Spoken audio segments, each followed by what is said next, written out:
happy to be welcomed now by Utah head coach Craig Smith and student athletes Marco Anthony and Branden Carlson. Coach, we'll give you the opportunity to make a few brief remarks, and then we'll turn it over to questions. Thank you. Thank you, Al, for coming out. We're excited about the team.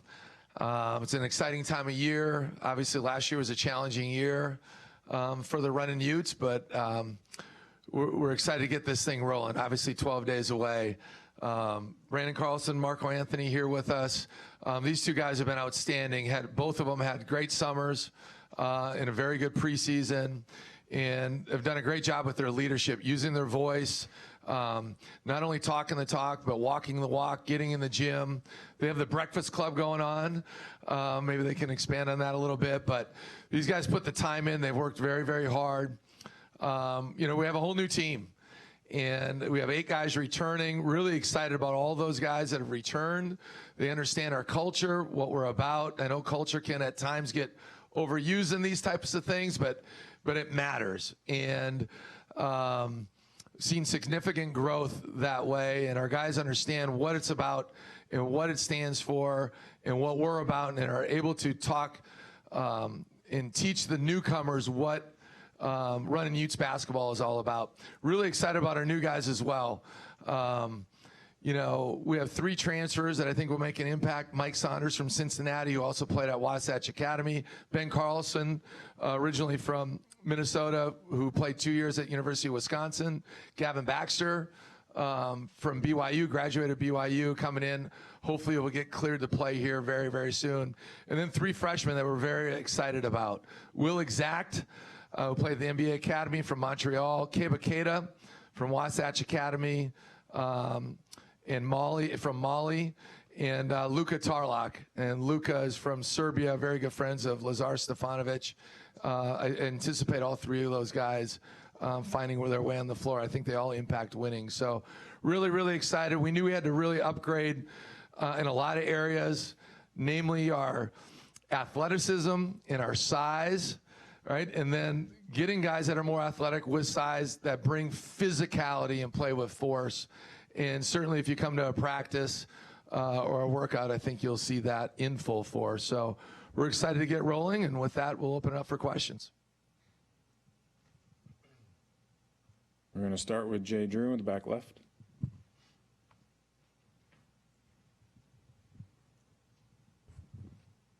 Okay, I'll bite, Craig. What's the Breakfast Club, Branden or Marco? So the Breakfast Club is just Marco and I have been getting in the gym before class every day, Monday through Friday, anytime between like 7:30 to 9:30, just whenever we have class at 8, just get in before that, and we just get up, you know, 100 or so shots each, and just kind of working on game-like shots at game speed, just trying to, you know, get in that extra work. And then Craig, last year you were also picked 10th. You said it's going to take a few years to get the players in that you want. Do you feel like this year's roster is more equipped to play in the Pac-12 than it was last year? Yeah, I mean, I think we're definitely more equipped. Now, what that means, you know, who knows if we'll be the best, but we need to be our best, right? And we certainly have more depth, like we stated. You know, we returned some guys with some real experience. You know, Marco's obviously in his 6th year, won a national championship at Virginia, helped us get to the NCAA tournament at Utah State. Branden's a returning all-league guy who is very, very skilled for a 7-footer or 6'11" guy. Can do a lot of different things on the floor, which really help everybody else on the floor. Lazar Stefanovic was a member of the all Pac-12 freshman team. You know, I feel like Lazar has taken his game to a different level and had a good offseason. Gabe Madsen had great experience last year. He had some injuries he had to kind of overcome in a collapsed lung, to be exact, in November and December, and got some meaningful minutes there and was a big part of our rotation in league play. Jackson Brenchley is a 4th-year guy. Jackson has clearly taken a step forward. He's been around the Pac-12 for 4 years. I mean, at the end of the day, Branden, Eli Balston, and Jackson Brenchley are the only 3 guys in our program that have been here for 18 months or longer. So there's been a lot of change in a short amount of time with our program and our roster. And so, it's a great group. It's an attitude. We have an attitude that craves improvement. I think we have a bunch of guys that love the gym, right? And these guys can echo that. They love to be in the gym. They love to compete. They don't just want to play. They want to compete.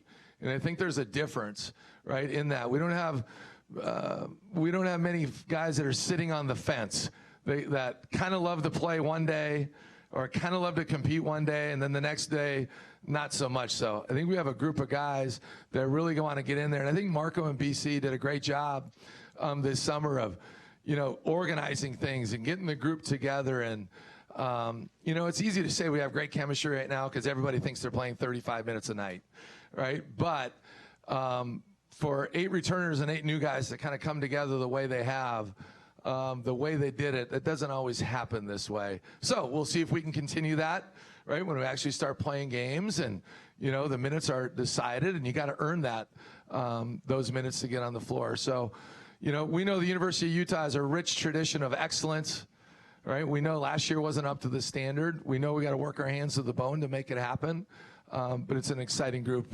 to be a part of. Go to Shereen in the front. Shereen Ryan, inthefrontrow.com. I've been saying in the front row anyway. I saw on the back of your uniform that said end racism. I haven't seen that on anybody else's uniform, but I thought that was very special. What does it mean to you guys? Is it a school thing or is it an Under Armour thing? I believe that it's just a school thing for us. And, obviously racism is terrible, and that's something that we feel like, always needs to be addressed because, it's just something that it's been on our patch for quite some time, and I feel like it was on everybody. This will be the 3rd year.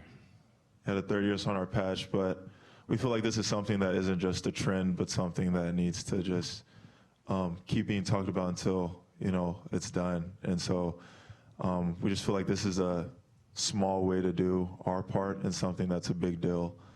And so just continuing to build on that and trying to get to that goal of completely ending it. We're just trying to do our small job. Kevin Dan in the front, and then we'll go to Myron. Kevin Dan of Pac-12 Networks.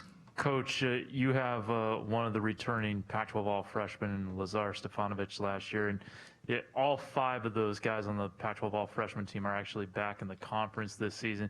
Just curious kind of what you see from this returning sophomore core around the conference and how you've seen Lazar grow as he gets ready for his 2nd season.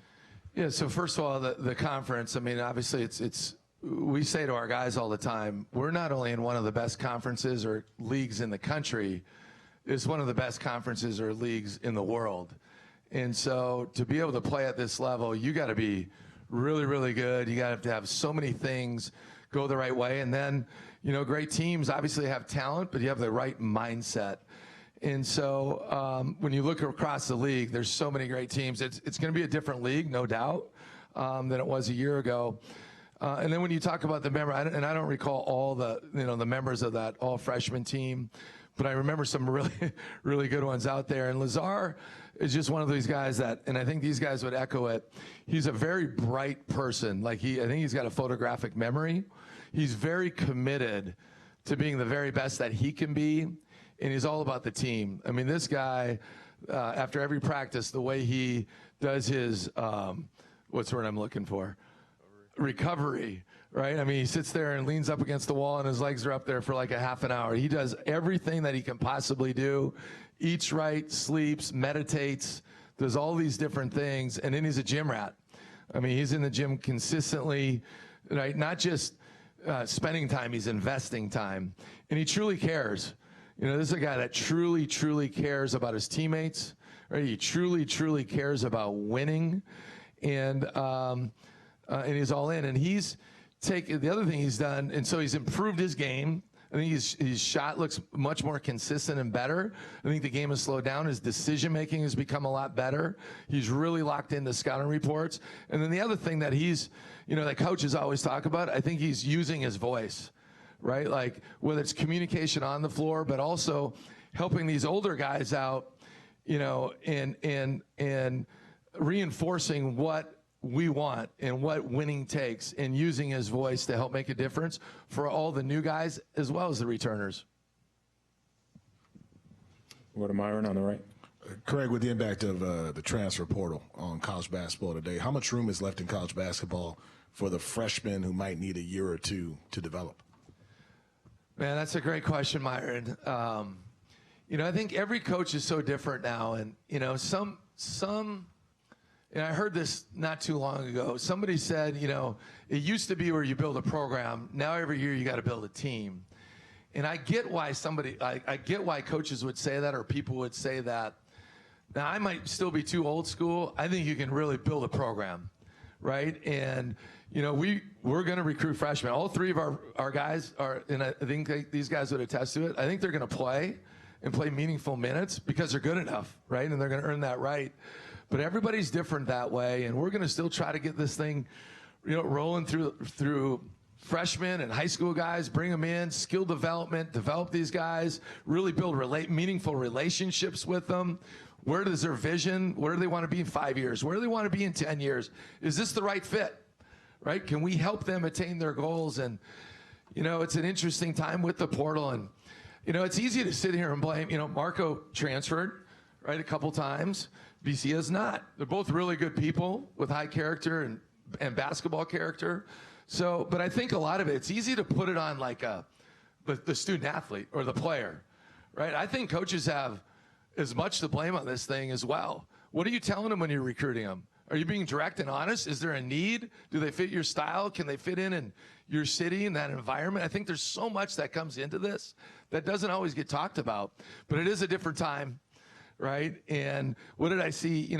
It works both ways. I think I saw somebody told me the other day, 29% of men's college basketball players, once they enter the portal, did not go to another Division I school, right? But sometimes it can be an amazing thing as well. And I think, Marco's a classic example of that. So much of it comes down to getting to know these guys and what makes them tick, building a relationship. But certainly what I think on average in Division I men's basketball, just under 5 guys per school, and what is there, 367, I think, Division I teams went into the portal. So it's reality, it's part of the deal, but we're always going to try to build this thing, through the youth and develop guys through and through.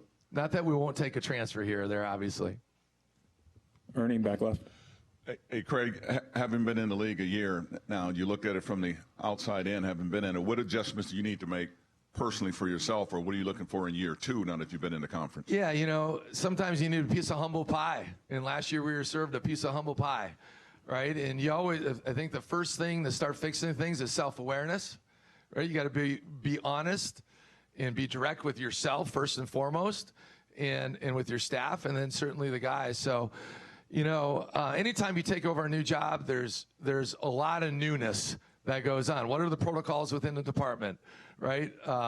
Learning a new league. I went to Utah State. I'd been at Colorado State for 5 years. I felt like I had a really good grasp for the Mountain West Conference. Never been a part of the Pac-12.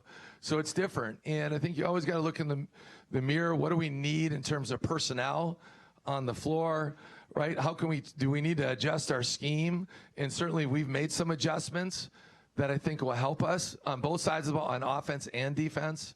And then just having a true feel for the league. What does it take to play at UCLA? What does it take to play at Arizona? What's the feel like in Oregon, right? Washington State, et cetera, et cetera. So, and then do we need to, without changing everything, how can we help our guys more with skill development? How can we help them be more prepared on the floor? Did we give them too much last year? I could go on and on about this. That's a great question. So I'm excited. I'm excited about the changes that we've made. I think it'll help our team. Go to Ben. Ben Parker, CardinalSportsReport.com. Question for players or coach, whoever wants to take this one. Utah, as you guys know, is a state that loves basketball, crazy about the Jazz, and a lot of the college programs in the state are very competitive. BYU, Utah State, just a lot of great basketball tradition across the state, high school through pro. Just talk about what it's like being a part of that, being a part of the state of Utah that loves the sport of basketball as much as it does, and just how much does that kind of energize you to be in that kind of environment? Well, for me, I grew up in Utah, so I was a part of that environment for, you know, pretty much all my life. And I remember just I went to like all those schools, Utah State, Utah, BYU. I went to one of like a basketball game of every single one of those growing up. Utah Jazz, went to plenty of those. So just being, you know, that was part of the reason why I picked Utah, and for my college that I wanted to go to, was just being around that environment, the fan base that was there at the time. When I went to games, there was the team that went to the Sweet 16 with Kyle Kuzma, Jakob Poeltl, Delon Wright, and you know, just being able to play now for this program, and you know, having this fan base and these amazing people that come and support us, you know, is just kind of something special to me, and just know that we're continuing to help develop it. Any other questions, or you want to? I'll keep going if I can. Go for it. So it's awesome. I mean, they care. Our fan base cares.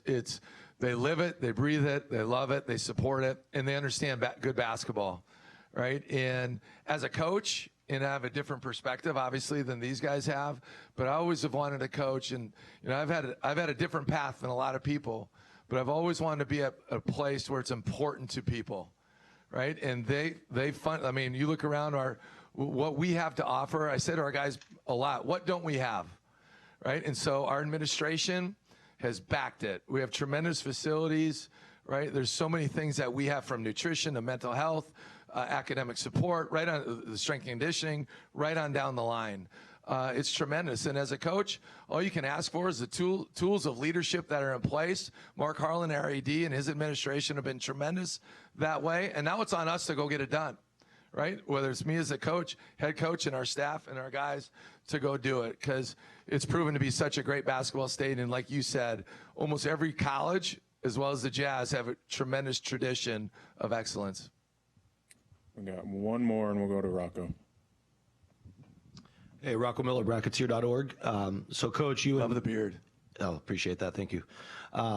I know you and Marco were together that last Utah State tournament run, and by the end of that year, you had that thing down to a solid 7-man rotation. How do you think this rotation plays out? Do you have an idea? Because you did mention minute usage earlier in your intro. How do you see that shaking out? Will that be an evolution? And also, second part, have you made any redshirt decisions at this point? So I'll answer the second part. We have not made any redshirt decisions, and quite frankly, we leave that up to the players. It's their career, and we'll be direct and honest. This is what we think. There's still a lot to be determined, which I know sounds crazy, with 11 days left, or 12 days before our first game.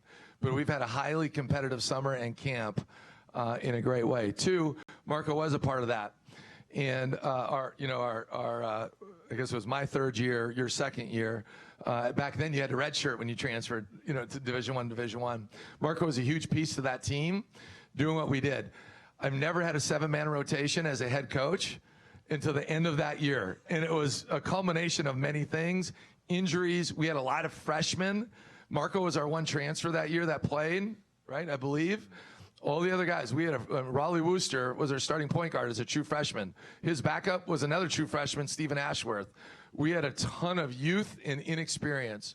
And it came down the stretch of that year where Brock Miller had some real serious injuries going on. Some other guys had kind of fallen off a little bit. And we just leaned into our veteran guys, plus Raleigh and Stephen, quite frankly.